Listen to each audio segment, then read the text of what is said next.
Hey everyone, today we're going to do a very quick run through of our enclosure cooling selection tool.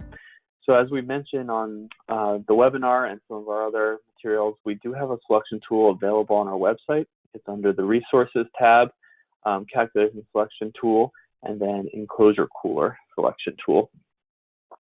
So what this does is it allows you to basically calculate the conductance of your electronics enclosure or electronics cabinet, and then selects the appropriate enclosure cooler, field enclosure cooler for your design.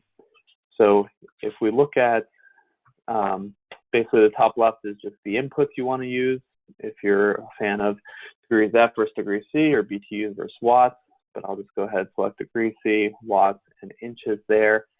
The real important input is the size of your cabinet. So I'm just going to put in that it's a 3-foot tall cabinet that's roughly 2 foot by 2 foot. So that kind of bounds the dimensions of the cabinet there.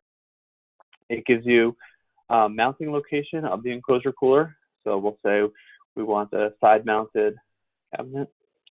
And then the final box is the exposed surfaces. And what this does is this basically calculates some of the heat transfer you'll get off the cabinet itself.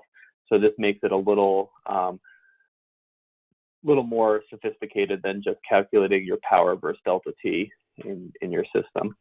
So in this case, we'll say the back of the cabinet is against the wall, but all other surfaces are exposed.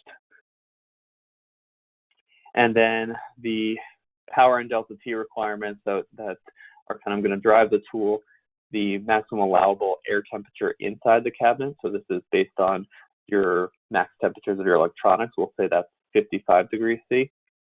The maximum expected air temperature outside of your cabinet. So this depends on what environment you're putting in, but we'll say we're kind of in an indoor environment, and we'll say 25 C there. And then the power generated. So this is a combination of all the components inside your cabinet. And we'll say this one's putting out 1,000 watts. And then over here, the additional options are basically just for you to input some of your other requirements. I think most people on the webinar said they're using a 4x NEMA rating, and some various voltage options. We'll just select 115. Then you click calculate selection, and then below it gives you your conductance option. So again, taking into account all those requirements, it gives you what you must exceed in terms of conductance. And then underneath that has all the various products that will meet that conductance. So it is typically sorted by performance. So your highest performance one is up top, but these should all meet your requirements.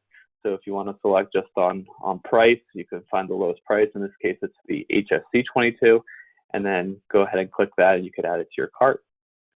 So I hope this was helpful. If there's any questions, feel free to follow up with us online, and we'd be happy to help walk you through these. But hopefully it's pretty straightforward, and you can get an enclosure cooler in your cabinet working today. Thanks a lot.